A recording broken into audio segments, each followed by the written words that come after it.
इस रेमेडी को मैंने ट्राई कर लिया है और आपसे हाथ जोड़कर विनती करती हूँ कि प्लीज़ इस रेमेडी को बिल्कुल भी ट्राई मत करना। अगर आपको अपनी स्किन का कबाड़ा करवाना है, अपनी स्किन को बहुत ही ज़्यादा बुरी तरीके से डैमेज करना है, तो आप इस रेमेडी को कंटिन्यू कर सकते हैं। हेलो दोस्तों, उम्मीद करती हूँ कि आप सभी स्वस्थ होंगे और अपना बहुत अच्छे से ध्यान रख रहे होंगे। अगर आप चैनल पर नए हैं तो प्लीज़ जल्दी से चैनल को सब्सक्राइब कर लीजिए, क्योंकि इस वीडियो में बहुत ही इंफॉर्मेटिव जानकारी आपको देने वाली हूँ, ताकि आगे आप ऐसी किसी भी रेमेडी को ट्राई करने से पहले एक बार ज़रूर सोचें।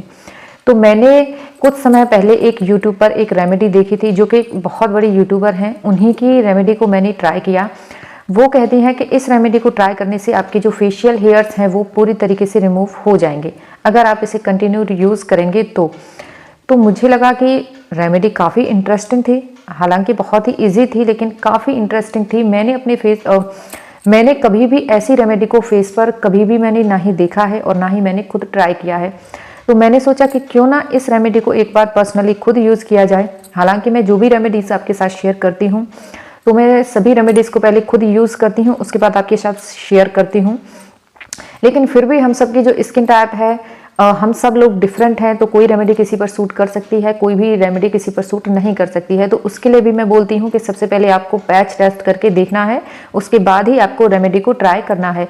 लेकिन ये रेमेडी बहुत ही ज़्यादा डिफरेंट थी, बहुत ही ज़्यादा अलग थी।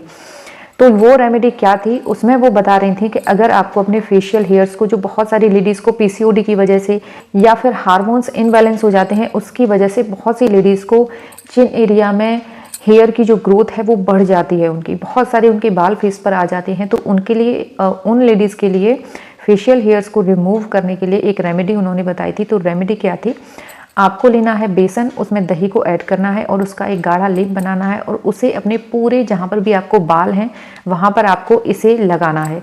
लगाकर छोड़ दीजिए तब तक जब तक ये आपकी जो रेमेडी है, आपको जो पैक है, ये पूरी तरह से सूख ना जाए। उसके बाद आपको लेना है मेलखुरा। अब अलग अलग जगहों पर इसे अलग अलग नाम से बोलते होंगे, लेकिन जब हम अपने हाथ पैरों का जो मैल है, गंदगी है, एड़ियाँ साफ करने के लिए उसे यूज़ करते हैं, उसे बोलते हैं मेलखुरा।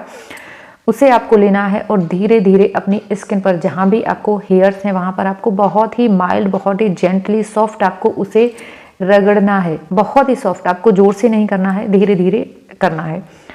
तो जब मैंने इस रेमेडी को ट्राई किया, तो देखिए जब मैं इसे ट्राई कर रही थी, जब मैं बहुत ही धीरे धीरे कर रही थी अपने फेस पर, तो इसका कोई भी असर हो ही नहीं रहा था। आप कोई भी सॉफ्ट है, कोई बहुत ही जेंटल है, कोई भी आपको उस पर प्रेशर नहीं देना है। उन्होंने बोला था कि कोई भी प्रेशर आपको नहीं देना है। तो जब मैं इसे बिना प्रेशर के अपने फेस पर ऐसे कर रही थी तो कुछ भी नहीं हो रहा था। जब प्रेशर देंगे हम किसी भी चीज़ पर तभी तो वो निकलेगा, बेसन है या फिर हेयर्स हैं। तो उन्होंने बोला था कि जब आप इसे धीरे धीरे इस तरह से साफ़ करेंगे तो आपकी जो हेयर्स हैं, फेशियल हेयर्स हैं, वो झड़ना शुरू हो जाएंगे। तो इस रेमेडी को कंटिन्यू कीजिए और आपके जो फेशियल हेयर्स हैं वो धीरे धीरे झड़ जाएंगे और पूरी तरह से आपको फेशियल हेयर से निजात मिल जाएगी। लेकिन जब मैं इसे ट्राई कर रही थी तो जब धीरे धीरे किया तो कुछ भी नहीं हुआ, और थोड़ा सा मैंने प्रेशर दिया, थोड़ा सा, ज़रा भी नहीं, ताकि बेसन दही जो पैक लगाया है वो तो निकले कम से कम। थोड़ा सा मैंने प्रेशर दिया और आप यकीन नहीं करेंगे कि मेरे साथ क्या हुआ।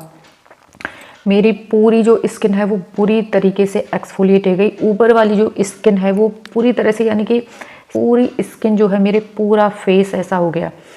मैंने यहाँ पर लगाया था, यहाँ पर तो नहीं लगाया, लेकिन यहाँ पर इन एरियाज़ में मैंने लगाया था। और जब मैंने उससे रगड़ना शुरू किया धीरे धीरे, जेंटली, बहुत ज़्यादा प्रेशर नहीं दिया था, लेकिन जो वो होता है मेलखुरा, वो पत्थर होता है, और पत्थर को हम अपने फेस पर कैसे घिस सकते हैं। उसे अगर हम धीरे घिसेंगे तो प्रेशर नहीं पड़ेगा, थोड़ा सा हम प्रेशर देंगे तो स्किन इरिटेट होगी।